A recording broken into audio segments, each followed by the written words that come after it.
The Lifestylist, episode 174.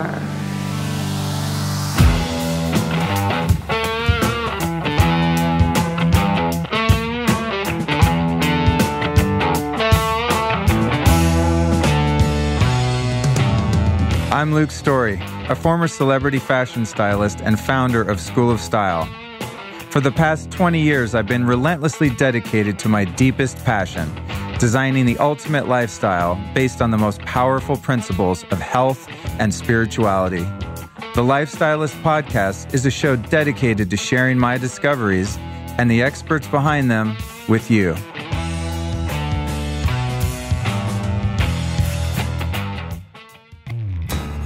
Today's episode is brought to you by my friends over at Organifi.com. Really excited about this product. I've been using it for a few months, and I've got to say, they are revolutionizing the green juice game. So you probably know that green juice is good for you, right? We see them like in 7-Eleven now and airport convenience stores. That's awesome. I'm all for it. There's a couple of issues with green juice that I find troubling. A is a lot of times they come in plastic. B, they're loaded with sugar, up to 25 grams sometimes, which is insane. That's like a green Coke. But the main thing is they're just really inconvenient. They're not good for travel. Organifi has solved that problem by creating these single-serving packets of a really easy-to-mix, easy-to-use green juice superfood blend. It's loaded with 11 superfoods. It's got chlorella, wheatgrass, spirulina, mint, turmeric, moringa, ashwagandha, lemon, beets, matcha green tea, coconut water. Best of all, it's sweetened with monk fruit, which is a really low glycemic sugar. So it's not going to spike your blood sugar, which essentially drains you of energy, makes you crash, and ultimately could also make you fat because you don't want to be having a high sugar drink. It just is not good. So these guys make this amazing tasting, super powerful green juice powder. It also comes in a tub if you just want to have one at home. It's by far the tastiest one that I've found. There's a lot of superfood green blends around. And to be honest, a lot of them just taste gross and they don't mix well and they're just not convenient to travel with. You'd have to like make a Ziploc bag full of some green powder. You know what I'm saying? You don't want to be traveling through the airport security and get caught with one of those. So if you want to check it out, I highly recommend that you do. And I've also got a little discount for you, of course. All you do is go to Organifi.com, that's spelled with an I, Organifi.com, enter the code LIFESTYLIST, and you will save 20% off your order. It's a pretty sweet deal. So again, go to Organifi.com, enter the code LIFESTYLIST, and you will save 20%. Check it out.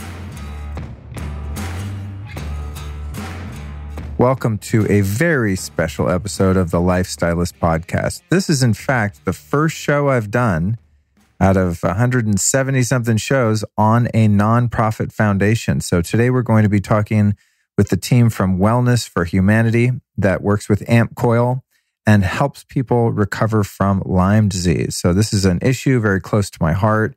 This was recorded in Lake Tahoe at my friend Brian Chaplin's house from Medicine Box, another former podcast guest. And this is really kind of a part two or a follow-up to Tuesday's show with Aaron Bigelow and Dr. Deborah Drake from AmpCoil, where we talked about parasites, heavy metals, yeast, mold, Lyme disease, autoimmune, all of that really hard stuff to deal with. So I encourage you to go back and listen to Tuesday's show. That's going to really give you some context for this one. That was a show about the application of this device called an AmpCoil. I'm sure you've heard me talk about it a lot. And this is really about the foundation. So we're going to really get into how they help families suffering from Lyme. And, my mom's had Lyme for a long time. Probably heard me talk about that if you listen to the show on a regular basis. So I'm really excited to find a foundation to support using this podcast as a platform. So I encourage you to listen. You're going to learn a lot, and you're also going to be inspired by two fantastically brilliant and kind people who are doing what they're doing for the right reasons. Before we jump into that, I'd like to remind you that if you want to get the show notes for this episode and next week's episode, which is called God Save the Bees, Nature's Best Medicine with Carly Stein, what you need to do is go to lukestory.com/newsletter, enter your name and email, and then every week I'll send you an email overview with the links to the audio, the YouTube videos, all of the show notes, all of the bullet points, any live, hyperlinks that link out to topics discussed. But you need to get on the email list in order for that to happen. I'm very respectful. I don't send you a bunch of crazy emails. I have a lot of restraint when it comes to sending blast out to my email list. I'm not just like, hey, here's a picture of my food. It's, usually pretty meaningful because there's something important going on. You'll definitely get one every Tuesday when I put out a podcast, and sometimes bonus shows on Friday like this. So go to lukestory.com/newsletter. Now I've got an upcoming event in December that I'm really excited about. I'm going to be at the Neil Strauss Biohacking Intensive for his group called The Society. And that's going to be December 14th through 16th. And I'm doing my now infamous biohacking lab. I'll have it set up there all weekend where you can come try things like the AmpCoil and the Nano-V, the Vital Reaction Hydrogen Inhaler. What else will I have there? I'll have my biomat. I'll have my Bellicon rebounder. I'll have a bunch of little gadgets. The Circadia, little micro circulation brain stimulator. I'm going to have a lot of fun stuff there. And I'll also be doing a talk. My friend Matt Maruka, who's a former guest on the show from Raw Optics, is going to be there, and tons of other huge biohacking luminaries. So if you want to come to that event, December 14th through 16th, go to lukestory.com/events. That's lukestory.com/events. And by the time you get to that URL, there might even be something else on the books. So today's guests are Arthur Franklin, who's the founder of the Wellness for Humanity Foundation, and his partner, Jacqui Neulinger, who's an old school biohacker who really believes in and supports the foundation's mission. Jacqui and I, we could talk for hours, as you'll see. She's an OG. She's worked with every crazy biohacking technology, Rife machines, every type of biofeedback, PEMF. She's old school. She was a biohacker before it was even called that, put it that way. So they're a great team. And here are some of the things we talk about in this conversation. How Arthur and Jacqui got into the health and wellness scene in the first place by way of skateboarding and family trauma, incidentally, which is fascinating stories from both of them. How Jacqui's 15 years of biohacking experience prepared her to help the Wellness for Humanity Foundation, why all tools don't work equally for all people, and why they chose the AmpCoil to use to work with people with Lyme. So that's the device that this foundation focuses on at the moment. Who knows? That might change in the future. You'll find out. But we learn a lot about the AmpCoil and how that works. Also, why there is an insane number of families with multiple members affected by Lyme.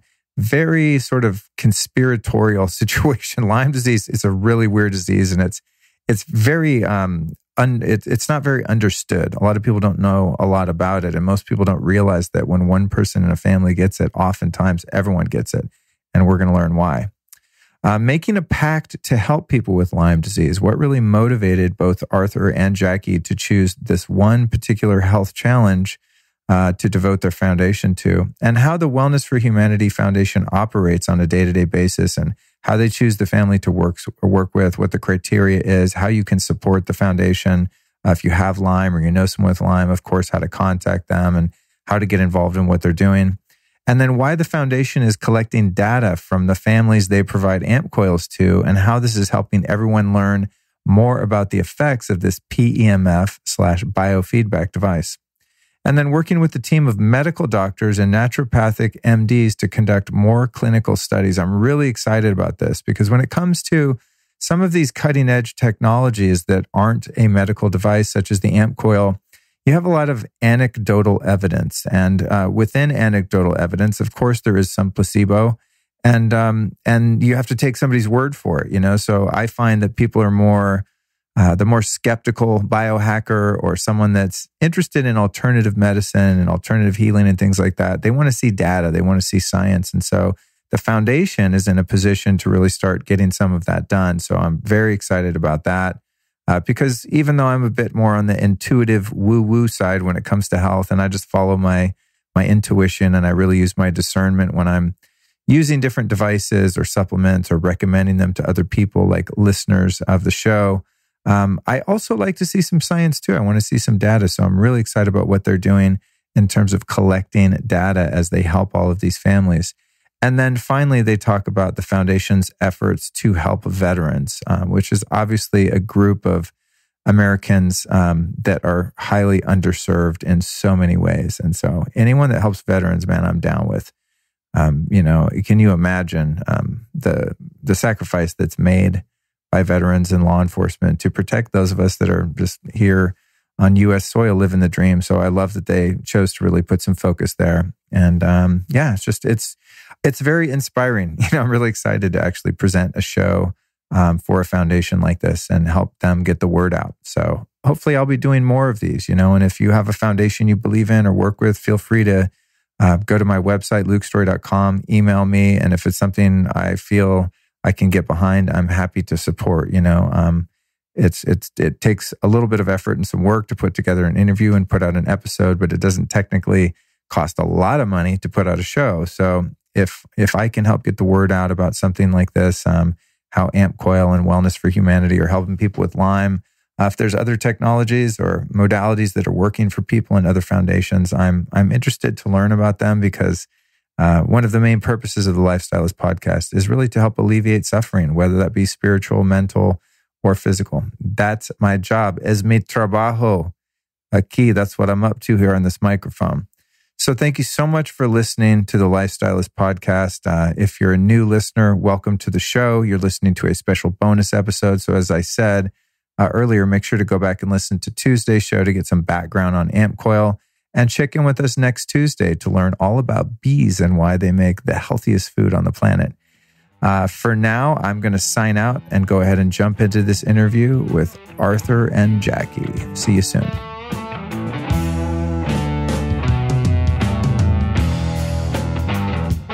Welcome to the show, you two. Thank you.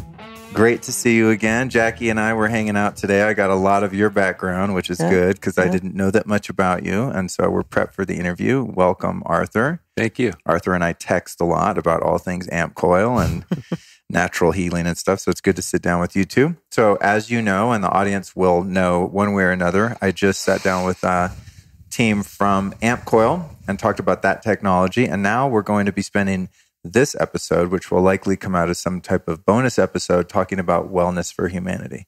Wonderful. So I'm really excited because I've never actually highlighted a nonprofit on the show. I've never really talked about anything charitable in any meaningful way, and definitely not centered a show on it. So this is a first out of 170-something episodes. Delighted to be your first. That's awesome. Thanks. Yeah, me too. And I'm delighted for the cause and everything too. It's not like I tried to avoid it, but it just didn't come up until now. And I go, aha, here's the one. Perfect. So there we go. So let's jump right into it. I'd like to hear from each one of you how you got involved in health and wellness and how that led up eventually to Wellness for Humanity and all of that. If you want to start, Arthur, and just give us a little bit of background. Sure. Well, the health and wellness piece came to me with my mother, who was an RN when I was a teenager. I was a professional skateboarder in the 70s. And, no way. Yeah. Where'd you live? Well, I grew up in Hawaii, part of my life in Hawaii. Oh. And I met all the Dogtown guys in Hawaii. And I was a skateboarder for Town and Country and a bunch of others. Really? Oh, that's crazy. I didn't know that. Yeah. And I had a wallpaper steamer fall over boiling water on my foot. And I pulled my sock off and my skin came off with my sock. And my mom used aloe vera and vitamin A and vitamin E and colored gels and shine color therapy on my foot and healed my foot in 3 weeks. And I went and won a national skateboard competition. What? Yes. How did your mom know about that technology back then? She was just this holistic person, even though she was a standard RN in a hospital. She studied every possible healing modality. She has literally bookcases full of books about healing and metaphysics and all that. So, how interesting! So you're an OG skater. I never would have guessed that. It's funny, as we get older, us gentlemen, as we do. It's funny to think back. Like I think of you. You maybe got a couple years of me or something like that. But I'd never picture you like skating around Hawaii, smoking weed, listening to punk rock, because we're like older guys. Yes. So we're going to look at pictures of myself at 13 wearing my Black Sabbath shirt and my camouflage jacket and my little, 80s gangster situation I had going on there. Kids now that dress like that would probably never guess that I used to be one of those strange generational things. So that led you into your own exploration of the hidden powers of natural healing then. Absolutely. I learned all about flower essences and gem essences and homeopathics and never really took much medicines except maybe 3 or 4 times antibiotics. The rest of it's all through natural. And just interesting piece. I've had only 4 colds in 17 years. Oh my God. So that's wild. I need to do whatever you're doing. Yeah. Incredible. I always think I'm the healthiest guy in the world. And then I used to not get colds back in the day. It would be 3-4 years in between. In the last couple of years, I have to admit, unfortunately, that I've not been that lucky. Wow. So, and what did you do professionally before doing this foundation? Did you work in the industry, or did you stray off and do other things after being a little skate punk? I actually, my dad was a naval aviator, and I was around airplanes, and I got caught in a very interesting situation. I got hired to set up detail shops in Southern Florida, and the guy that funded the whole thing evidently was corrupt on some level. So my bonus that next week that I was supposed to get, I didn't get. And then I had to go hustle. And so I knew there were airports. So I started going around airports and started cleaning airplanes. And within 6 weeks, I had 4 guys working for me and started an aircraft detailing business. My brother still runs that one 30 years ago. I started it 30 years ago. And then I came to Southern California, did the same thing, did that for 30 years. Wow, So, detailing airplanes. Private jets and guys that own car collections. Really? Yes. Interesting. Because in my time, I've known a couple guys that started, I mean, it's somewhat common entrepreneurial venture of someone that, figures out how to clean a car really well and tweak out on it. And then they hire a couple other guys to do it, and they have your little mobile detailing business. But the plane thing, that's smart. I like that. Screw doing junky cars, do private jets. That's amazing. And I had some incredible clients that would find out I did jets, and their friend was Wilt Chamberlain. I went and did Wilt Chamberlain's Maserati one time, and he was an interesting guy, to say the least. But I always found myself meeting He has an interesting claim to fame, too, for our younger listeners. He was quite the ladies' man, they say. Oh, yes. Well, I'll tell you. One former pro basketball player. Yeah. Yes, those exactly. that are not dating here. Yeah, he had an interesting thing about health, too. And so I was working on his car, and he says, "Hey, I'm going to give you some bug juice." And I'm like, "Bug juice? What's that?" And he came out, and he hand squeezed with a juicer a half a gallon of juice for me to drink while I was detailing his car. And but that's what I found. No matter where I was, people were always interested in sharing their health stories on whatever they were, and it just kept my interest over the years. It's just fascinating to see how like attracts like. When you're in that realm, then that gets attracted to you. And then how did Wellness for Humanity come to be? Well, it goes all the way back to Hawaii. I met a guy named Tom Wilhite who started an organization called PSI, which is kind of the heart-based est. And that got started. And I got to do some trainings with him. And he helped pull that out of me. I actually said, in the future, I'm dreaming about helping humanity. He goes, well, what would that look like? I go, well, that's wellness for humanity. And that was literally birthed when I was 14 years old living in Hawaii. Oh, no way. I didn't know that. I thought you just 2 years ago, you're like, hey, I found this cool device. I'd like to help people get it. But that vision has been percolating in the background this whole time. It's kind of amazing since 14. Yeah. Wow. Yeah. Trip out. So this is life purpose. And we're going to go more into the foundation, obviously, but I wanted to just kind of get a backstory because I don't know you that well. We're friendly, and we've kind of worked together and done some events and stuff, but I actually know that much about you, so thank you for that. And I just found out you live in Carbondale. I do. Colorado, which I've lived very nearby there, and my dad lived by there for many, many years. So that's another interesting point. So how about you, Jacqui?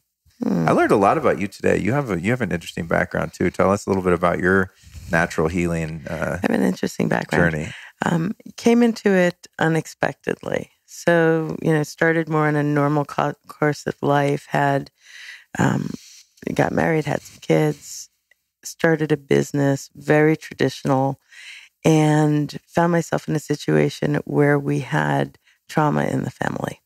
And everyone in the family was deeply affected and having a very hard time. And often when you have trauma, not only are there emotional issues, but you start to get the autoimmune pieces coming in. And what I found was that family, friends, anybody who had contact with us would start to offer these ways of helping that seemed nuts. Nothing that I was familiar with, nothing that I'd heard about before. And I was very protective of my kids. And what I wanted to do was stay the traditional route and just sort of have this beautiful capsule of protection. But over time, what I found was that folks would come in and they would offer something that I couldn't really understand or explain. And it would have a profound benefit. And I started to research more. I started to allow things that I could ascertain would be helpful without any potential harm. And what I started seeing was tremendous results. And the kids were feeling better. Health was improving. Often I would find that the doctors that were working with us would actually call me in and talk to me. What is it that you're doing exactly? Because the changes that we're seeing in the physiology are incredible. And it would continue. And as I moved into it, I started to explore more. And it was really kind of fun. I could have an opportunity to see what worked well, just to see which were the tools that the kids would go to and choose when they didn't feel good, right? Someone's got a stomach ache or someone's got a headache, and you have a variety of different things in the house, and they would gravitate to the ones that they knew would help them feel better. And over time, it increasingly became work that I championed. And I found that I started doing it with family and then with friends, and I would get training here or get training there. I've worked out of a hospital setting doing some of this work, and then became really interested in exactly how much is it helping people. So starting to look at some data collection and some clinical research to see exactly what it was that this was doing. So it's been quite the journey. And this has been 15 years at least, 15, 18 years. From talking to you today and you just dropping the names of a couple different technologies that you've used, you got into this before this term existed, but you might not know that you're even one of these, but you're a full-on biohacker. Are you aware of that? No. Do you know that term? I'm aware of the term. I don't know that I'm completely aware of what that means. I think Dave Asprey from Bulletproof may have coined this term, or at least take credit for it, and probably did. But I think his analysis of the terminology is that, it's learning how to take control over your own biology and having a sense of responsibility and an autonomy over your own health, physical, mental, spiritual, all of that, rather than having to rely on a medical system, kind of becoming your own doctor. And so one of these people you referenced the word tools, one of these people then who's a biohacker would get access to tools, learn about them, and apply them to their own issues and fix themselves rather than having to go elsewhere. And so like a computer hacker figures out the algorithms of a computer and gets in there and debugs it and fixes it and optimizes it. A biohacker would do that with their own biology by gaining an understanding of their physiology and different organ systems and glandular systems and all that, right? Yeah. So it sounds like you've done a fair amount of that. I've done some of that. And what's wonderful is this place of choice where rather than hoping that someone else is going to be able to come in and fix, and often our experience was that as much as we were following the traditional route, we weren't getting the benefit that we were hoping for. And things were continuing to be really challenging. A lot of medications and a lot of physiological problems.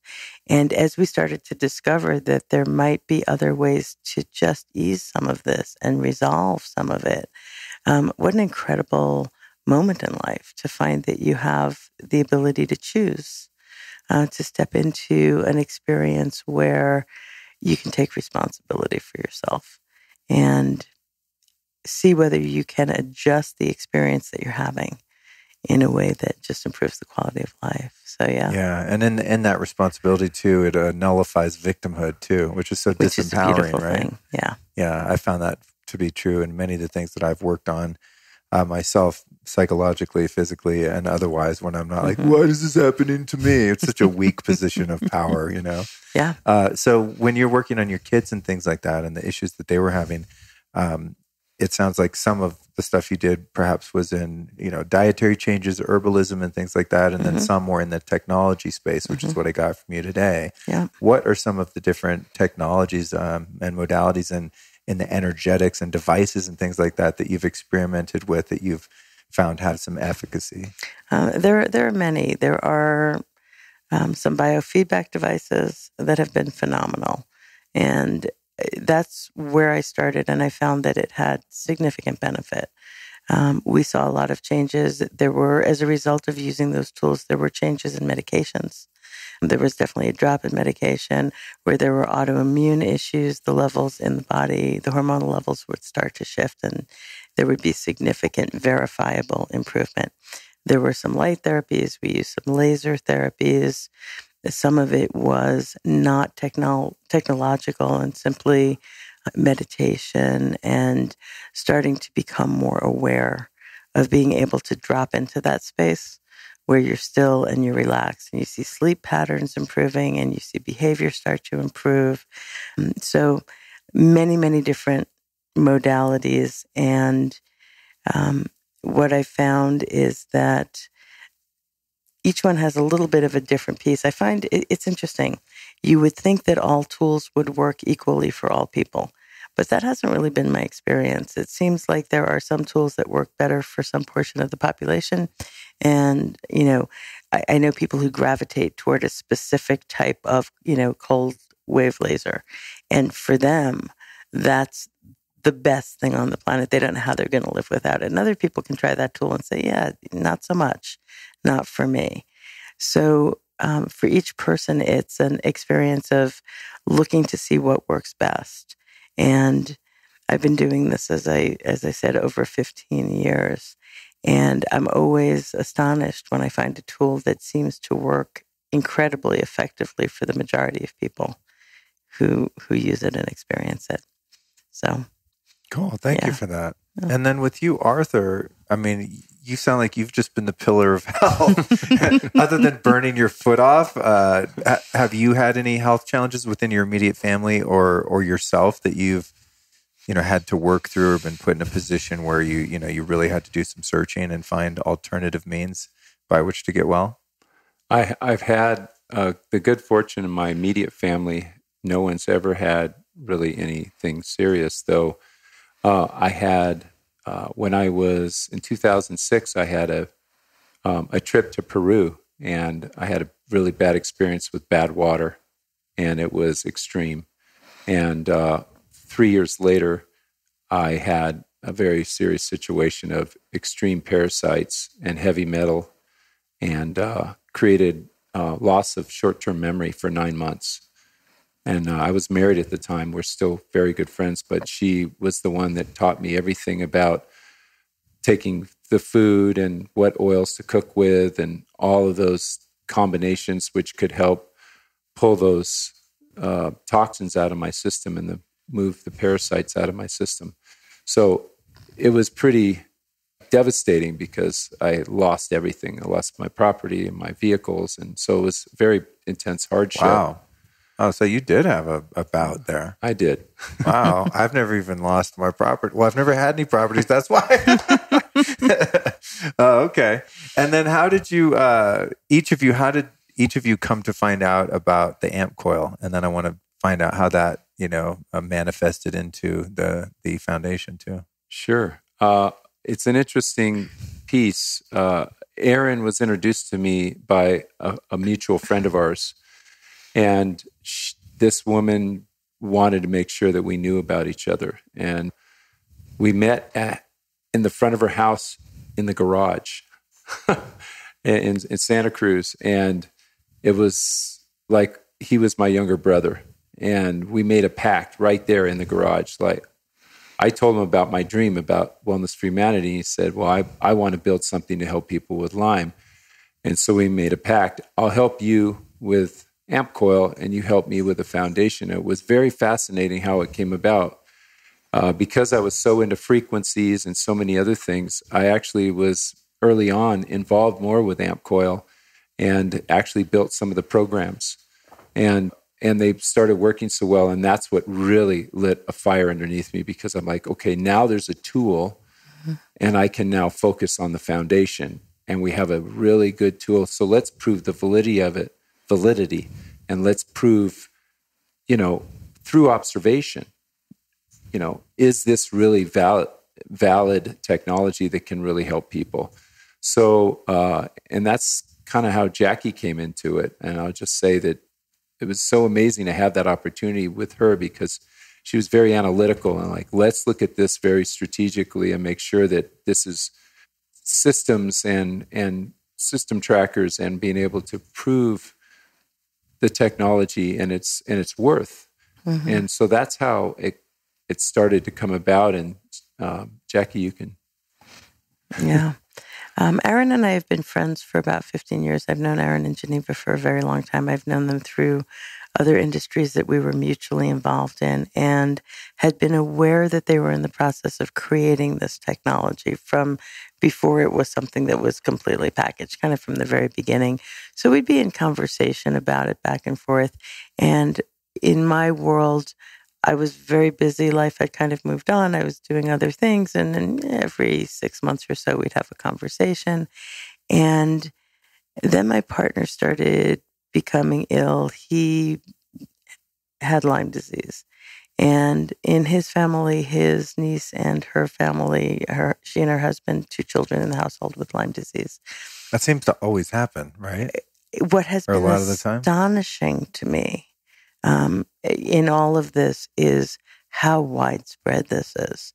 I didn't realize how much of an epidemic it was, and how many of the people that experience this actually find that almost every member of the family is dealing with the same kind of issue. So it's not just that it's affecting one person, but you've got children in the family and usually one or both parents who are dealing with the same thing, which raises the question, although it's not at this point understood by traditional science or this, the CDC, that it's sexually transmitted or that it's easily transmitted in utero, but it certainly appears that way. So moving forward, it'll be really interesting to see what the data shows.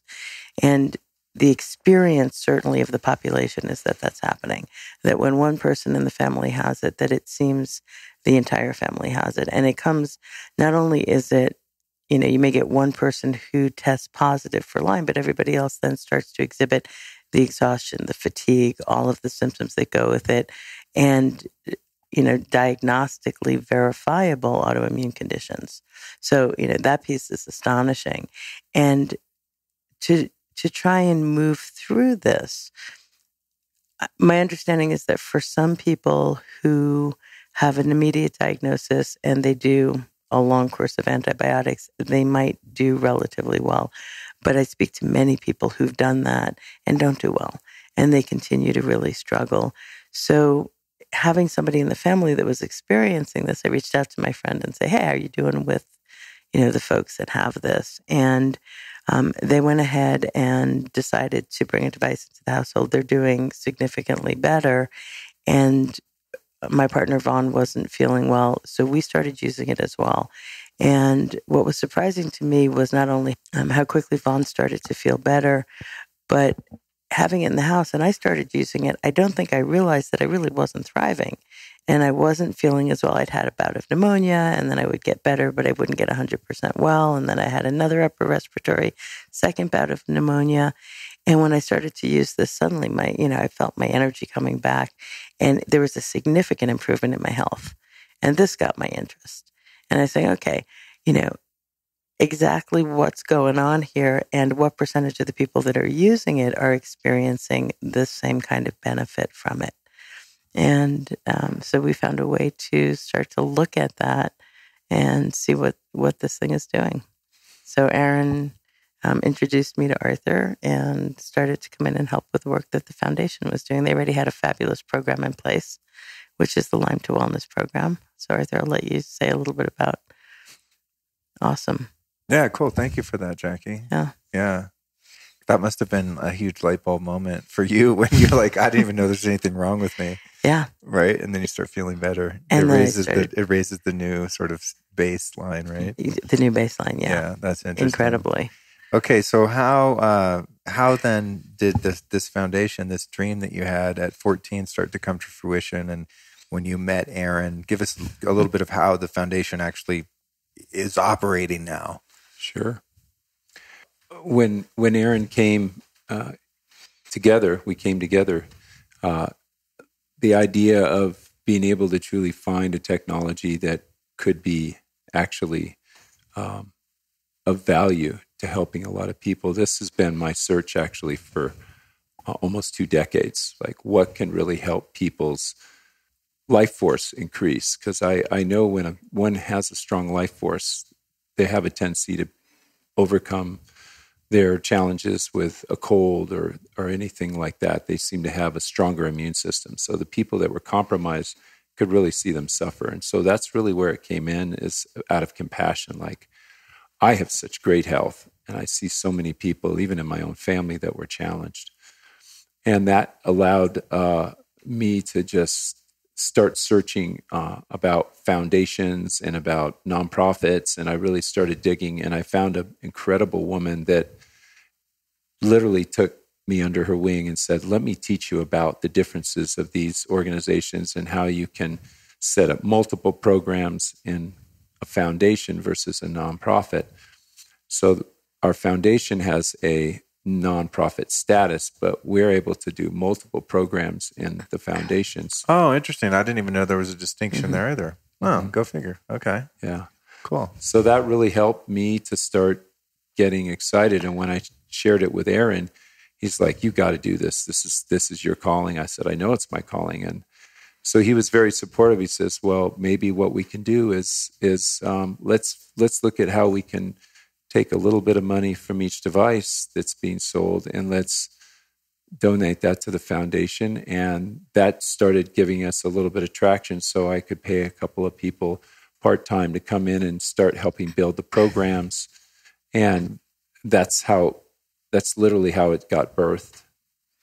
And in terms of the program, now I don't know that much about it, other than qualifications for it being that a family's got to have 3 diagnosed Lyme victims, I guess you call them, or patients. You need 3 What's more, the word I'm looking for? You need 3 or more people in the household who have been diagnosed with Lyme disease. Okay, but thank you. Yes. I get the terminology right there. Yeah.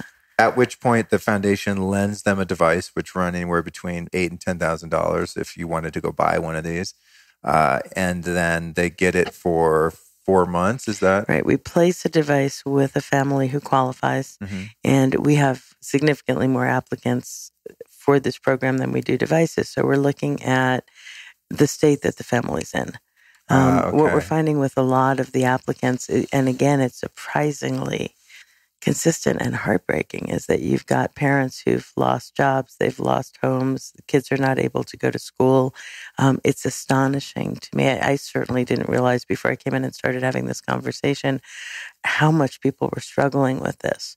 So what we do is we try and place the devices with families where we're going to get, be able to help the greatest number of people, and also for the foundation to collect as much data as they can. So what we do is, in exchange, we'll place a device for 4 months, and in exchange, we're collecting data back from those families. Oh, nice. So weekly, what they're doing is they're telling us where they are with their symptoms, if they're doing anything else. So we've been collecting that data and looking at what happens to this group in this household and this group in this household, and then putting it together over the 4 months of use. When the 4 months is up, we bring the device back, we test it to make sure it's functioning properly, and immediately place it with the next family. So every device allows us to serve, a minimum of 3 families a year, 3 or more in the household. So we're serving 12 to 15 people on average per year with one device. And the results have been astounding. And the other thing that's been amazing is that many of these families that were, there was no way they could access or be able to afford to purchase a device, we find that parents are able to go back to work.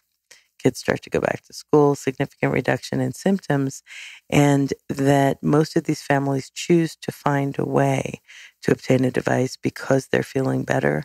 They see a significant change. Often they've tried everything you can imagine to get to this point, and they don't want to be without it. I bet. I bet you start getting symptom relief. It's like, I'm not sending that thing back. Sell the car, honey. Yeah, exactly. Yeah. Cancel cable. Let me see. Stop. Get rid of the lawn. Put in some cacti.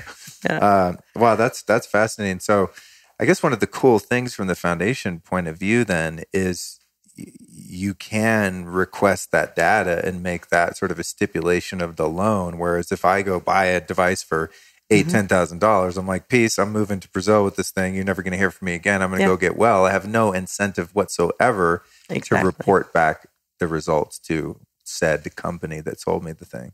Absolutely. So that's interesting. And then do you have, in terms of the, all of these things with this type of technology, is you have to dance around so much with terminology and the legality of medical devices versus non-medical devices, and the AmpCoil being a non-medical device that helps the body to restore its sense of balance and relieve symptoms from different things and all of those things, because you have to phrase things in a way that it maintains integrity and legality. And I'm sure that has to do also with the studies and being able to collect data as well. You can't make claims if you don't have a medical device. So you guys being the foundation that is not a part of AmpCoil, but rather that AmpCoil helps the foundation by lending these devices. Do you guys have any more power or leeway in terms of like being able not only to collect the data, but to be able to give empirical evidence out as to here's what it does? We do. And actually, AmpCoil doesn't lend devices. We raise money and we purchase devices. Okay. And we need to be completely objective in the data that we're collecting that we can, we're looking to see, does it work? Exactly how does it work? What does it do? And what is it that people are experiencing? And there's no incentive for the families that are in the Lyme to Wellness program to provide any data other than what they're actually experiencing. It's not like they get to keep it better if they say that it's helping them. Right. They're going to have their period of use. So one of the things that I look at, and we can talk about the data that's come back, and it's a relatively small sample size, but it's significant. One of the things that I look at is if these families choose to find a way to obtain a device, that indicates that they believe after 4 months of use that it's significantly helping them, or they wouldn't bother to do that. Do you know what percentage of families it's over 90%. Really? Yeah. So these are people that obviously didn't have the money to buy it because they're out of work, because they are debilitated. They get back to work, they start paying off their debt, getting back caught up with finances to the point where then they can now purchase a device. Yeah. And if we're talking about reduction in debt, so the lowest percentage of all of the data we've collected, the lowest statistic is that 36% report a reduction in debt. But that includes everybody in the sample, including the children who weren't working to begin with. Oh, right. Okay. So we're looking at a pretty significant number here that show a reduction in debt. And when we look at the data that's come back, 93% of the respondents report a reduction in pain. 89% increased mental clarity, 88% increased performance, stamina, 87% improved relationships. And this information is available on our website. There's a lot more than these few numbers. But if you think about something like a reduction in pain, if you're chronically ill, what does that mean? Right. So, okay, my pain level, maybe it dropped from a 9 or a 10 down to a 5 or a 6, and that's important. But what does it mean to the experience of the human being? What happens when you wake up in the morning and you're not in screaming pain, and you can look at your husband or your wife and actually have a conversation with them? You can get out of bed and you can make breakfast for your kids or be there to help them with their homework when they come home from school. So the stories that we're getting back are so deeply moving and so profound, because for each one of these, kind of very objective pieces of information, what it speaks to is an incredible shift in the human experience. The reduction in symptoms allow human beings to come back to experiencing interaction with those that they love. That's so true. I mean, just as I said, I'm a relatively healthy guy. I'm not as much as our man Arthur here. But if I just sleep poorly one night, I'm a freaking jerk compared to my normal, pretty compassionate, kind, friendly self. If I don't feel well, it's very difficult because it all comes down to energy. If you don't have mitochondrial energy, it's very difficult to have healthy relationships, healthy communication, to be patient, to be loving, to really access your true higher self, because the physical meat suit that we're all gifted with / stuck in tortures you. And then your higher self is like, sorry, I can't get in there because the body's in survival mode. It's like, it's a horrible feedback loop. It's a horrible feedback loop. And one of the things that the parents report often in conversation, and they'll send in, an experience. They'll want to share what their experience is. And they talk about seeing a reduction in rage. They hear their children laughing for the first time. They hear the children being kind to each other again. And, these are things that we take for granted, that children should be able to get up and go out and play and be in joy and be engaging with each other and interacting with each other. And often what we hear is we haven't heard the laughter or the lack of rage in years in our household. And we're so grateful. We're so grateful for this space where we're seeing our children again and being able to be in communication and just in relationship with them in a normal way. We'll be right back after this important announcement. Everyone in LA likes to work out, right? But what a lot of people don't realize about working out is that recovery is so crucial. If you want to crush it and you want to get those gains or you want to lose the weight, it's really important that you treat your body well in between. That's where Tonic Boutique comes in handy. I'm in there all the time doing cryotherapy, doing saunas. It's right up the street from my house on Beverly, in between the Beverly Center and the Grove. They offer a combination of hot and cold relaxation therapies and detox methods that are just amazing. But athletes should definitely go into the Tonic Wellness Boutique and check out the cryotherapy, infrared sauna, and the Balancer Pro sessions, all of which can provide accelerated recovery while you're training. So it's great. You want to work out, you want to crush it, but you've got to hook up the body in between. I know whenever I do like a really hardcore intensity workout, I want to get in there and get cold as soon as possible and then recover with the sauna. It's a whole 1-2 punch they got going on over there. So if you live in LA, do yourself a favor, get over to tonicboutique.com. Great for athletic recovery, but they also have a ton of really great beauty treatments. And dudes, don't be scared off by that. We need some beauty help here and there too. So it's a beautiful space, really nice people. It's just one of my favorite places to go relax. It's a nice little oasis in the middle of this insane city called Los Angeles. So tonicboutique.com, one of my favorite spots in Hollywood. If you live here, check it out. If you're visiting, make it one of your first stops. tonicboutique.com. And now back to the interview.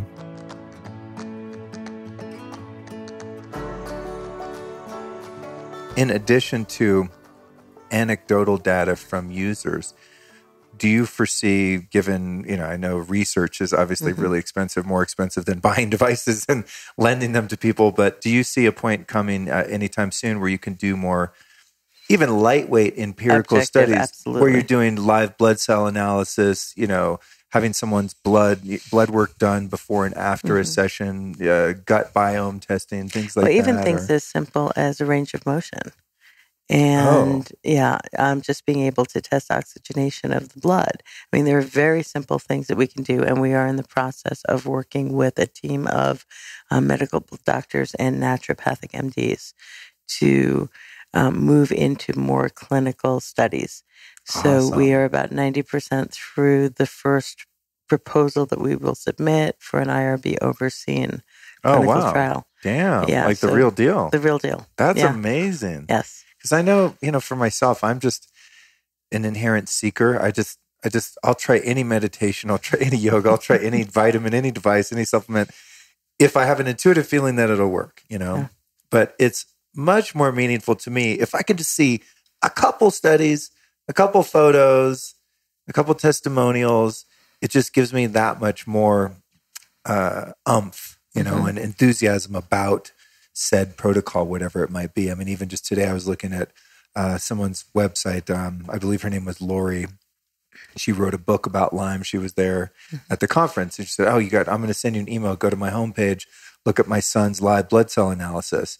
And you see before AmpCoil and after. And the before, I talked about this, forgive me, audience, in the last interview that I just did prior to this. But his before blood, it didn't look like blood. It looked like a freaking alien invasion. It was like mutant blood, zombie blood. It was just horrific. And then the after photo is just these beautiful red blood cells just bouncing around all around, getting along great, no interference, no funky stuff in there. And when I see things like that, that makes me want to buy something, So I'm like, I want blood that looks that pretty. And these things are really helpful. And then when we look at doing a more traditional clinical trial, we're looking at stepping back and only using data collection that is very conservative and tried and true. And something that's been, so it's a combination of objective data collection. So we're looking physiologically, what is it that the body's doing? And then we're also looking for the subjective markers. So we're looking at using surveys that are widely used, widely published, and have a lot of experience that speak to pain and anxiety and, quality of life. Right. Yeah.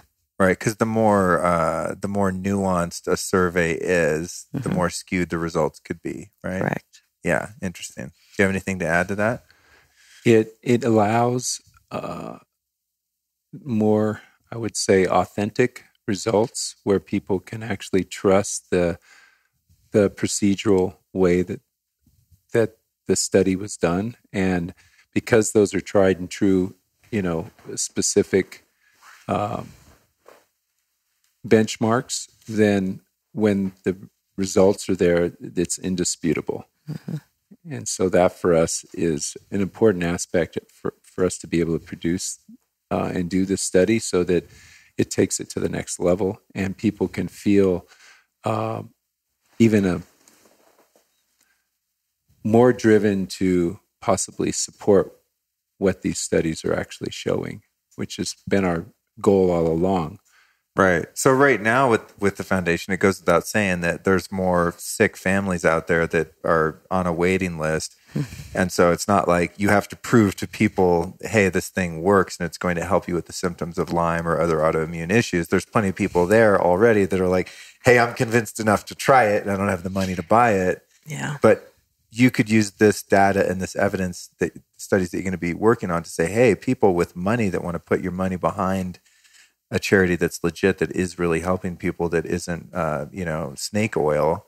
Here's the data we've got. And identifying. So we have this initial set of data that shows really surprising and promising results, much higher response rates than we expected, from much the surveys. Higher benefit from the surveys that we've done. How many people are those numbers based on with that sample group? That sample group was 91 people. Yeah. Wow. So what this does is it says this is evidence that it's time to look further. And if I'm looking at it from a very objective standpoint, what I want to know is this true? Does this work? Is this repeatable? Certainly with the experience that we're having, and Arthur and I are in touch with the families, and we have so many families that are waiting. The experience is certainly that it is working, that people are feeling better.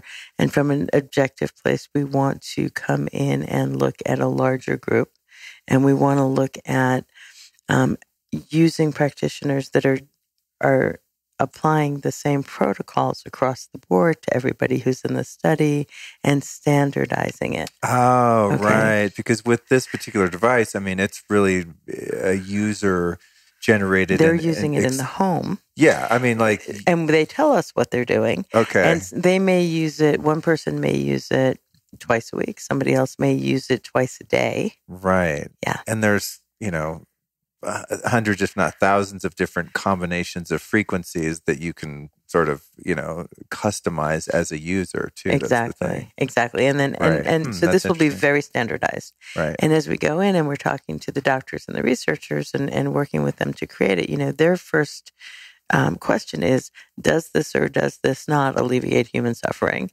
And in what way does it do that? And I love coming in from this very objective place, especially given the excitement that we have from what's already come back and what the experience has been.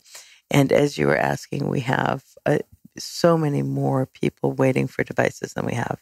So right now, we have 90 families that are waiting. And I sense that once those 90 families have the ability to be able to do the system trackers and then to start this IRB, that we will it'll go from 90 to 900 to 9,000. Yeah, it will just grow as you. I don't know if the listeners know this statistic, but there is 300,000 people a year diagnosed with Lyme's disease. Wow. In the United States. And that's 300,000 new cases of Lyme disease Oh my every year in the God. United That's States. 6 football fields. Yeah. I mean, football stadiums of people. Oh my God, that's insane. It's insane. And it's strange about that because obviously I'm in the field and I kind of have my finger on the pulse of what's what. And when my mom first got Lyme, it was misdiagnosed for years as chronic fatigue and all this kind of stuff. I mean, who knows what the stuff even is at the end of the day, especially after my conversation with Dr. Drake, because everything morphs into other things and it just gets chaotic. But anyway, let's just call it Lyme. And when I told people my mom had Lyme, no one even knew what I was talking about, let alone her. I mean, I feel so bad. She would try to explain to doctors and they'd tell her it's all in her head and she'd tell family. And the internet was kind of, this is, going back 20 years, the internet was not what it is now. You couldn't find the data on things that you want to look for. And over the years, I have noticed, especially being in this industry more now, health and wellness and stuff with the podcast, I'm like, I meet someone every freaking day that has Lyme. I'm like, what? And where is this coming from? It's it's everywhere. It's crazy. Everywhere. Yeah. Didn't Aaron at one point say, that he asked 100 people if they knew one person that had Lyme? Do you remember the stat with that? I don't remember the number, but it was astonishingly high. It was like almost all of them. Yeah, almost all 100 people knew someone. Knew someone who had Lyme. However remote in their sphere of influence that had Lyme. And I'm just like, that is so weird. It's back when I first heard about it. My mom was the only one. Yeah, but not at all. And I mean, that's what's been so astonishing to both of us. I mean, we knew it was out there, but I had no idea that it was affecting this many people and that it was so devastating. Friends, family, and extended family. And at this point, we've got 90 applicants. And what I would say is that we have chosen not to spread the word significantly at this point about this program. It's called the Wellness for Humanity Lyme to Wellness program. It's on our website. You can certainly go and apply on the website. But we have so many more people waiting than we have devices. Yeah. And, if we were to announce tomorrow that we had this beautiful influx of devices and we could get them out to people and we let people know that, we'd have hundreds and thousands of applicants. There's just so many people who need the help. So people that are hearing this now, I mean, obviously there's going to be a portion of people that are like, oh, I have Lyme, or someone in my family or a friend. Wow, I want to apply. What's the URL? I'm going to go to the show notes. By the way, of course, you can get at lukestory.com/newsletter. That's lukestory.com/newsletter. I'll send you the show notes from this and every episode. When they do that and they get these show notes, they're going to apply and be on a waiting list forever. So I'd really like to speak to people that hear this, that whether they know someone so afflicted or not, and are like, wow, I really want to get behind a charitable organization. I mean, whether it helps them with taxes or for whatever freaking reason. What kind of goals do you guys have and what kind of support do you need if somebody could forward this to someone who's a philanthropist or someone that's got deep pockets that's like looking for something meaningful and valid to support? Well, it's a great question. We have set this infrastructure up with the foundation so that after the third year, we're self-sustaining. So our whole drive behind it is to launch our first full year, which would be just under 5 million, that would incredibly purchase 150 AmpCoil units, a staff to be able to handle the stats and the information, as well as supporting those Lyme to Wellness families, because in the beginning there's a little bit of support and handholdings to make sure that they really understand how to use the equipment properly. And then that would go, in 4 months, would go to another family. So now we're looking at literally 450 families, roughly between 1,200 and 1,500 people in 1 year. And so that's exciting. And then what about I think you guys were mentioning something about a crowdfunding goal. Like did you have an initial goal that was substantially less than almost 1.5 million? Absolutely. 35,000 would help us put our crowdfunding program together.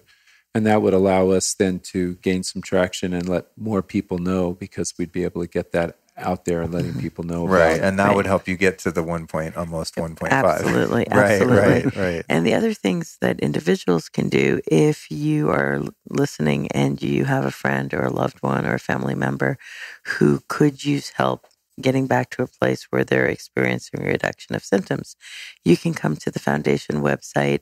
You can choose to donate a device to someone in need. So today, you can purchase an AmpCoil for just under $8,000, the 2.0, and you would make a donation on the foundation site. You would designate who the recipient is, and you'd receive a full a tax-deductible receipt for that donation to the foundation, and we would provide the AmpCoil to the recipient that you designate. Oh, that's cool. Yeah. Now, you can't buy it for yourself, Right. but you can give it to someone else. That's cool. You can also come on and donate that same device and tell us, you know what, don't send it to somebody I know, but please take it and put it into the Lyme to Wellness program and start helping all of these people who need help. Right. So that's a much lower level to get involved, and Right. it provides significant assistance. So to somebody people who could are really essentially foster a device, Absolutely. and then that device is going to serve X amount of people, families of 3 per year. Yes. We're doing maybe 4 cycles in the course of a year for 3 people, 3 times. So they could effectively help 12 people to heal. a minimum of 12 A people. minimum of Yes. 12 within the first year. Yeah. Exactly. That's cool. Yeah. Wow, this is exciting. I don't know anything about foundations and nonprofits and charitable stuff, as I said earlier. So I'm like, well, this is so interesting how this works. I just have never sat down and talked to anyone about it. And this one's close to my heart because I believe in the technology that you guys are, using as a vehicle with the foundation. And also, as these numbers grow and I meet more and more people that are suffering, like my mom and my immediate family, it's like, God, this is the one thing that really, really needs attention.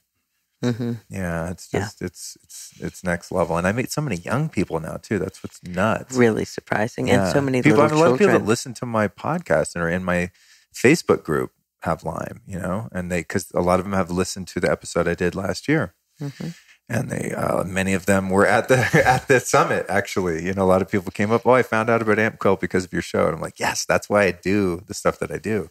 I'm so passionate about it, Beautiful.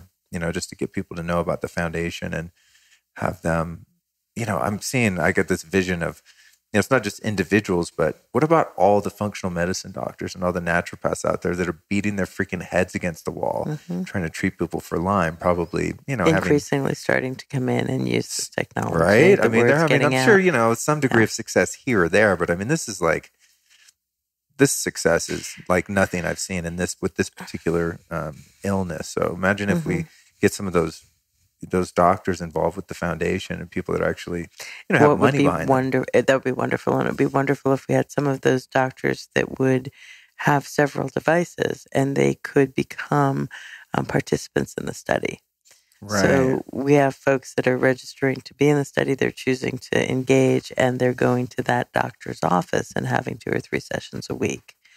And doing that for the 12 to 16 weeks of the study. And we know that it's being handled properly. That would be fabulous. So someone could essentially, let's say like there's a functional medicine clinic or a naturopath clinic where 1 or more natural doctors are working. One could foster a device, pay for a device, indicate that they want it there where it's going to have the most impact in terms of the data that you're able to extract, because that's not just one family, that's one practitioner that's running, 8 patients per day through that one device or more people if there's more devices, obviously. Because the treatment times are short. I mean, that's the thing. You're doing 30 to 60 minutes per day max if you're a user, right? Yeah. 30 to 70. So one device in a practitioner's office can treat multiple people in one day. That's a lot of freaking data in a short period of time. Yeah, that's fabulous. And if you multiply devices at that practitioner's office, it's crazy. And for your listeners, that's a great idea. If you want to come in and donate a device to a Lyme literate doctor or to a functional medicine doctor who's been helpful and helped you to feel better, what a fabulous thing to do, because it opens the door for so many more. Yeah, I'm going to keep that in mind myself, because I do get approached periodically by doctors who specialize in Lyme. Or they're just recommended to me, Dr. Klinghardt, different people. I mean, some of the big dogs. And I'm like, God, they need to know about this. If you have some of those needle-moving names that have a wide sphere of influence within that and that are highly revered for their success rate with autoimmune and things like Lyme, you need a few of those to latch on to this and go, oh, let's just kind of put to the side all of, oh, try these herbs. Oops, that didn't work. Try the ozone. Oops, try the rife, try the this. And it's just like 1-2 punch. Yeah, I'm getting excited for you guys. I don't even know where, this is an interview anymore. I don't know. We're just shooting the shit now.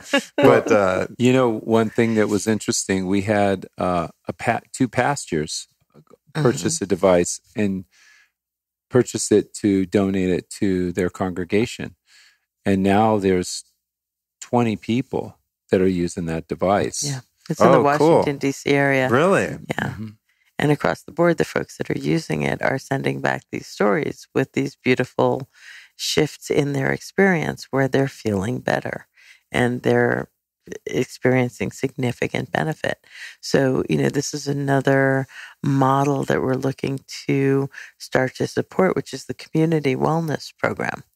So you have a community, it could be a faith-based or any kind of a community group, a veterans group that wants to put a single device in and have it available. You need one person who knows how to operate it. They could help people with it. But how beautiful if that technology is in use 8 or 10 hours a day, every day, rather than, Yeah, you kind of just described my living room. All my friends in recovery and stuff come over a lot and use it, But we don't.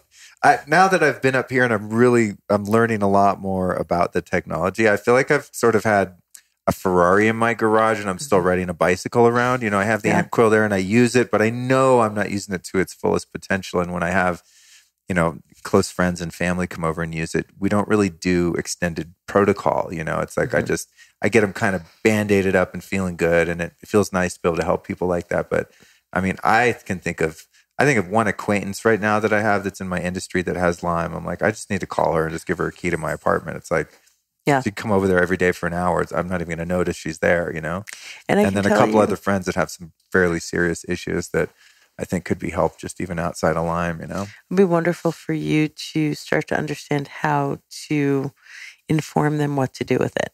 So with the Lyme to Wellness families, what we find is that, initially when they're kind of just doing those beginning steps, there's not nearly as much reduction of symptoms.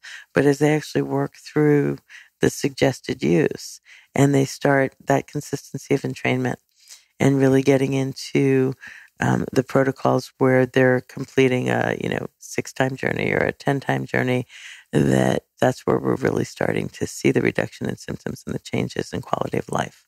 So if you got friends who can use it, it would be wonderful to provide that information so that they could have that benefit from it. Yeah, for sure. I think my bonehead friends just want to play with the voice analysis and change it every time. I'm like, no, you're supposed to do an analysis, then run a protocol, then way later on do another analysis. It's giving a bunch of grown man boys a tool like this. It can be often used as a toy. We use it to meditate and just feel really good, but I'm realizing now there's so much more potential. I can't wait to get going on my bugs. I've got some parasites and things like that. I can't wait to actually follow a specific protocol and knock them out. One thing I'd like to share with you, Luke, is that we could send you the system tracker.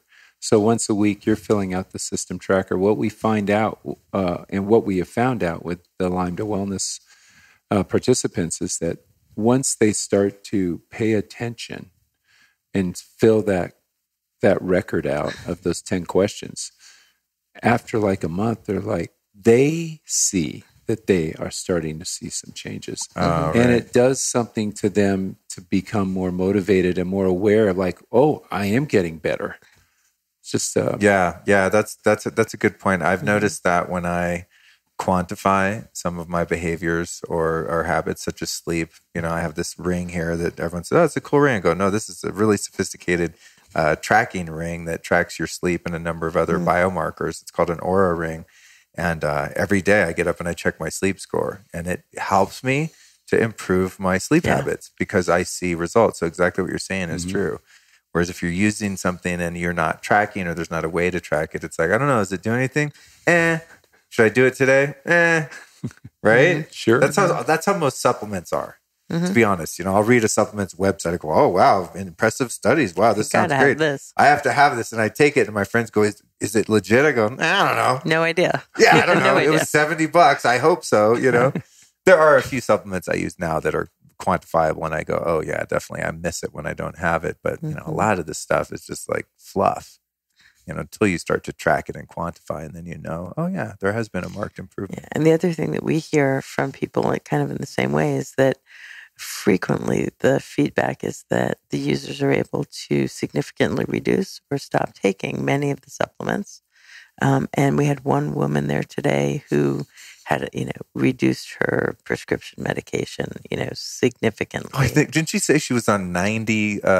I think the number was 90 medications and supplements. I don't know the ratio. I don't know the ratio either, but yeah, and this is not a one-up. We hear this across the board. We've got lots of testimonials of people talking about when you look at debt reduction. Clearly, the ability to be functional, to go back to work, is very beneficial. But the other piece is that people are finding that they're spending a lot less money on the supplements and the alternative pieces that can be astoundingly expensive for people who are chronically ill. That's what I try to explain to people when they inquire to me about the AmpCoil and it's $8,500 or whatever it is. Oh my God, that's so much money. And I'm always like, I think, yeah, it is. But I think about for myself, how much money I spend on practitioners, acupuncture, $150, go get a massage, $80, go see some, do blood ozone, $500 per session, on and on and on and on. I mean, I could, if you don't want to see my P&L of the spending on my health and wellness. And there are people who show that sometimes, and it's incredible. But I mean, if I stop doing everything I do right now and just saved up for an AmpCoil, I could have one in, I would say, 4 months. Yeah. But just as a rough guess, if I just stop all my shenanigans and stop spending money with all my biohacking and stuff like that. And what we're seeing is the reverse. What we're seeing is people that are spending $2,000, $3,000 a month because they're finding that that's what they need to survive. And as they start to use this technology over the course of several months, 6 months, 8 months, they're finding that starts to diminish and they're starting to be able to save money again. Right. Yeah, which is an extraordinary experience. That's cool. Yeah. Especially a beneficiary of the program that you guys have too, because they didn't spend any money to begin with. Yeah. They're just like, cool, I'm better in 4 months. Now I'm going to take that money that I have. And in most cases, as you said, just go ahead and buy it. They find a way to do that. Yeah. That's cool. Well, awesome, man. Anything else we can add? What other than the goals that you've mentioned, is there anything else people can do to help or support? Where do you want them to go in terms of the website? What would be a first step if somebody wanted to check you guys out? Hey, you want to start just at the Wellness for Humanity site, which is WFH. It's WFHfoundation.org. Yeah. Okay. And we'll put it in the show notes too. Yeah. So you want to start there. And when you get to our homepage, you will see, at least today, a more complete representation of the data collection that we've done and what those results were. You can look at all of our programs. There's a place where, you can make a donation and support the work that we're doing. So people can donate right on the site. Check out, put it in a card, ding, donate. You can also apply for our programs. We do have a new, and there'll be a series of support tools that we provide on the site. So we have a product that helps with remineralization. Interesting conversation that many of the minerals that used to be in our food supply are now significantly depleted, and the body does need those minerals in order to be in a healthy state. So their soil is made out of dust. Yeah, and chemicals. Yeah. So, starting just this month, we've introduced that. And cool. So that's something that you can go. That's a wonderful way to support the foundation. Any tool that we make available through the foundation, some portion of that will go to benefit the foundation's that's smart. programs. That's awesome. Yeah. Oh yeah, and that reminds me, I'm hoping you weren't going to forget, but tell me about this space blanket, Arthur. Yeah. Oh. You guys, I might have mentioned on the show, I have something called a Solaris health blanket. It's from the Russian space program. And I call it my space blanket, and I use it for flying and stuff. And then lo and behold, I said, Arthur, what else are you working on? And he says, well, I'm working on this jet lag blanket or something. So what's up with that? Exactly. So it's 88 pulverized crystals. It's a formula I worked on for 3 years. I've been working on this actually for 15 years. The last 10 years, I've been producing a fleece blanket that you can sleep with that increases circulation, depth of sleep, recovery from exhaustion. And there's studies done on that. And now we've made it into a very thin blanket that's coming out in December. And that has, it's 50% of the, what we call 5-fiber, which is a crystal fiber, and which is a rayon crystallized fiber, and then 30% a thermal regulating fiber, which helps to regulate. So if you're warm, it kind of cools down. If you're cool, it kind of warms up. And then 20% linen. So that's coming out, and that can be used, at your home on the couch or when you're traveling. We've placed some of these on people's seats, and they have a 6-hour drive to make. They get out of the car and they're like, "Oh my gosh, I'm not exhausted. I'm going to use it in my car." Yeah, driving up here to Tahoe. You guys got. I actually got to show the inside of my car, the gadgets I have in there. I have a molecular hydrogen machine at $7,000 in my back seat. I got a Nano V. I'm not trying to brag about the prices. I'm just telling you how serious I am about how driving F's me up. And I have this thing called a Nano V. It makes exclusion zone water mist that you inhale. Freaking thing's $12,000. Huge bag of supplements. I have a geopathic stress blocker in my backseat because you're crossing over all these ley lines as you drive. I have one of those that harmonizes the inside of the car. I have my Blue Shield. I always have one in my pocket, a Blue Shield scalar wave generator in the car, one in my pocket. And still, I drove up here from LA and was smoked the day afterward with all that. And same with flying. I mean, all the stuff I do, I can only imagine what it would be like if I just was a normal person that gets in my little EMF bomb of a car and drives, 10 hours to Lake Tahoe. So you brought up a really great anything you got for travel, sure. I'm going to buy it. You brought up a great point. There's a woman that worked for Bob Marshall. She actually... I loved Bob Marshall. Yeah, so she was the assistant. I've got his freaking copper pyramid in my car too. Oh, do you? Yeah. So she did a lot of the testing with him, and she tested the blanket that we had yesterday, and she said, "Oh my gosh, this is not affected by the stress, the geopathic stress lines." Oh, really?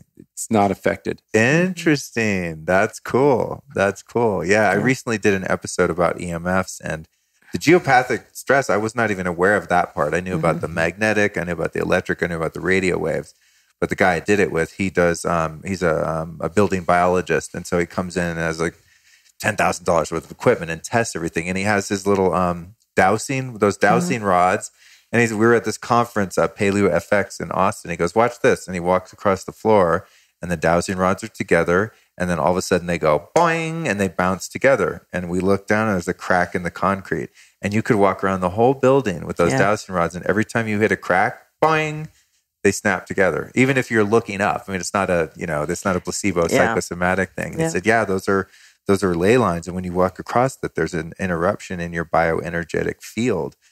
And he said, that's why, because I'm always trying to cure the driving and the air travel. He said, that's one of the reasons you get so screwed up when you drive. Some people that are sensitive is because you're crossing over thousands of those per minute or whatever, And it's impacting you. Right, yes. Right, yeah. And so with Bob Marshall, who you're referring to, he was big in kinesiology, and he tested all supplements and pyramids and energetics and stuff. So that's cool. If your blanket passed his right-hand girl's kinesiologic muscle testing, then that must be good. So when the blanket comes out in December, which will probably be around when this episode comes out, I think I'm usually about 2 months ahead, will that be available on the website, the foundation site too? It will be. And it'll be another one of those products you're going to lay out that help support the foundation. Absolutely. Cool. That's a good idea. I think that's a good way to do it. Yeah, and you got your minerals and all that stuff. Yeah, and then just donations. All right. Anything else we need to know before we check out? We're starting a veterans program in January. We still don't have that particular program completely laid out yet. We're still in a process and talking to some other vets if it might be a PTSD type of study. So we're still in the process using of that. The AmpCoil? Using the AmpCoil and possibly the blanket and the minerals and combining it and then having that study done. Yeah. So you take the minerals, wrap yourself in the blanket, then do a coiling session. That's and you awesome, feel really man. good. Thank you. Yeah, everyone hates Donald Trump, and everyone has their issues politically. I don't talk about politics on the show, but one thing that I do like about him is he seems to care about the veterans, and I never hear anyone in politics really talking about the veterans. It's like I come from the sort of punk rock generation where you're like, screw war, screw soldiers. And as I've gotten older, I realized like, wow, no. Yeah. If anyone should be taken care of, it's our freaking vets, dude. Yeah. I mean, seriously. I can't imagine the sacrifice that these men and women make, and even law enforcement, same thing when I was a kid.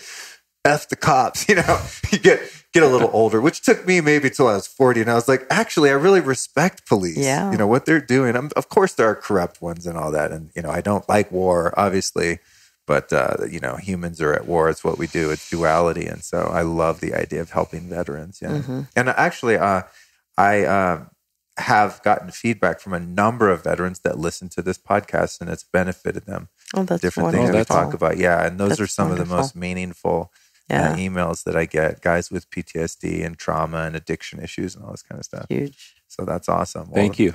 Yeah, so that. check back in and let me. I can't believe I just mentioned Donald Trump. Everyone's going to delete my app or my podcast. I always find the good in everything, though. It's part of my personality.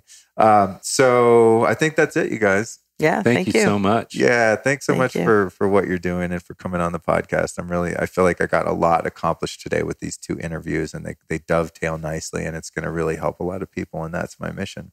Wonderful. One thing I forgot in the last interview, and this is the first time I must have recorded 180 of them by now or something, is I always ask the same question. I say, you both have taught me a lot today. Who have been 3 teachers that you might recommend to us that we go to? And I didn't ask my last 2 interviewees that question. It's the first one I've missed. So I'm not going to damn well miss it again. So who have been, 3 teachers or teachings that have influenced your life or your work that we might be able to go check out? I have a mentor for 30 years. His name's Daisaku Ikeda. And there's this organization has 12 or 13 million people worldwide. And I was raised in the youth with this practice on peace, culture, and education. The organization is called, the SGI means Soka Gakkai International, which is a world peace organization that stands for, Soka Gakkai International means value creation society. And it's really about the happiness of ourselves and the happiness of others. And how do we promote that? And how do we invigorate others? And how do we activate hope, which is also part of our foundation, is activating hope in people. And I believe that that's what that organization does. And I've learned so much. I got the opportunity to be so involved with the organization when I was younger. I got to be in the presence of my mentor, being with Rosa Parks. I was actually there on that day when he was. There's actually, interesting enough, there's a mosaic at the UN building in San Francisco of my mentor and Rosa Parks shaking hands. Wow, crazy. That's wild. So that's been a powerful influence, and the organization is incredible. It's all volunteer, and it's really served my life in an incredible way. Wow, that's neat. Give me 2 more. It could be a book or anything too. Well, I mentioned the first man, Tom Wilhite, who started PSI, which is an organization kind of like the Forum or EST or that type of, but the setting is more heart-based. It's more gentle in its approaches. And interesting enough, Aaron at AmpCoil also went through that entire program too. Really? We had found out that we had done it when we were younger. Oh, that's interesting. So that was cool. And then the third person that I really enjoyed was a man that coaches me now, Jeff Patterson, and he's in Aspen, and he coaches a lot of people that are here to do their big thing and make big changes in the world, which is why I hired him as a coach. He's just been an incredible influence, and more than anything is get to the core of who I am, what I believe, and then how I can help people, and then to take that out into the world. So awesome. Thanks, Arthur. My pleasure. Interesting question. For me, I'd have to say that the two people who have taught me the most have been my 2 children, my son and my daughter. They're both in their mid to late 20s. To have had the incredible gift of living through deep trauma with two extraordinary human beings who were able to choose not to survive, but to thrive, and to find forgiveness and love and compassion, and to step forward and be willing to open conversation with others who may not have yet found a way to speak or move through it, has been very humbling. And I'm deeply grateful to have had the opportunity to experience that with them. And the other for me would be the Dalai Lama, who I had the opportunity to be in the presence of for a week. And the piece that came out of that for me, which was most profound, it sounds simple, but it is not, is that in the present moment, everything is perfect. And that whatever it seems is happening, unless we have the ability to fly around in 360 degrees and move forward and backward in time to understand how we got here and what will come from exactly what it is that's unfolding now. We really have no idea what it is. But to be able to move through the experience with an understanding that it is perfect and it is bringing us to where it is that we need to move next. So awesome. That's the lesson I'm reminding myself of every day. Yeah. Every day is full of things that the mind says, this shouldn't happen, that shouldn't happen, this shouldn't happen, that shouldn't happen. The guilt, that's the whole game. Yeah. That's the whole game. That's the whole game. Well, thank you guys so much for joining me. It's been a lovely weekend, a lovely episode, and I look forward to supporting you guys. Stay in touch. Let me know what else we can do. And I have a feeling you'll probably be hearing from some of our listeners because it's a really inspiring thing that you're doing. So thank you. Awesome. Thank you so much. Great. Thank you so much, Luke. And then finally, let's thank this week's show sponsors. We've got Organifi. If you go to Organifi.com/Luke, that's Organifi with an I, and enter the code Lifestylist and save 25% off your order. That's Organifi.com/Luke. A couple of my favorite products over there would definitely be the Organifi Gold. I am legit straight up addicted to that stuff. You can do it cold, you can do it hot, mix it up with some ghee or coconut oil, make yourself a rad little golden latte turmeric kind of situation. Super delicious, low carb, low sugar, all organic, superfood, just total insanity. And then, of course, the old standby, the Organifi green powder, which has got, all of the moringa and the wheatgrass juice and all the great green herbs and superfoods, which is very easy to mix too. And it actually doesn't taste like ass, which is a plus. A lot of the superfood blends, the idea is good because you want to be healthy, but then you taste it and it tastes like poo-poo. And we don't like that. So Organifi's green powder tastes real nice, real nice. And then what else? They've got probiotics. They have a plant-based protein. They got all kinds of stuff. But I think if you if you start with the gold and the green, you're good. If you want to get adventurous, get the red powder. That's all these different red, antioxidant-rich and polyphenol-rich fruits and vegetables. It tastes kind of like Kool-Aid. That's pretty awesome too, actually. So red, green, and gold. There you go. Organifi.com/Luke. Lifestylist code gets you 20% off. You're making a killing over there. So I want to thank you so much for listening to the show. It brings me great pleasure to, of course, as I said, support Wellness for Humanity, AmpCoil, all these rad devices and products and services and guests that I discover all the time. I'm very privileged to be able to share them with you, the listener. So thank you so much for your ears. If you feel like giving something back to the show, the first thing you can do is just support our sponsors. These guys pay me to pay the people that produce this show. So it's a trifecta win for everyone. My producers get paid, my graphic designer, video editors, audio editors, all that stuff. And the brands get a new customer and you guys get discounts and you get the best of the best because I only run promos for the brands that are doing the chronic stuff. So you can trust that if you're supporting the sponsors here, that you're really doing a lot to support the show. But if you want to take it to the next level, which I know you do because you're so inspired after Arthur and Jacqui drop knowledge in this show, please share this podcast with a friend or two. They made it really easy in the podcast app now, at least the Apple one. You can click in the lower right-hand corner and you'll see something that says share. Click on that and then you can email it directly. You can text it. You can post it to social media.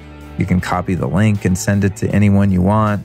I really, really appreciate when you guys share the show. It means a lot. A lot of people will post them on their Instagram stories. You know, they don't want their feed to look all ugly. Posting a podcast cover in there. I get it. If you want to, you know, if you're a super fan, you put that shit in the feed. But I'm happy with the stories, and put the link in there and encourage people to swipe up. You know, it's all about downloads in the world of podcasting. So if you're like, wow, I really learned a lot from the show, I can tolerate this Luke guy for an hour or two every week. It would mean a lot if you could help me achieve my goal of 2 million downloads by the end of the year. I'm pretty close. I got to check my stats now. I think I'm creeping up there, and we should be able to make it. But every share counts, right? No share left behind. Thank you so much. I'll catch you Tuesday with Carly Stein, and you're going to learn all about bees. This episode of the Lifestylist Podcast was produced by podcastmasters.net.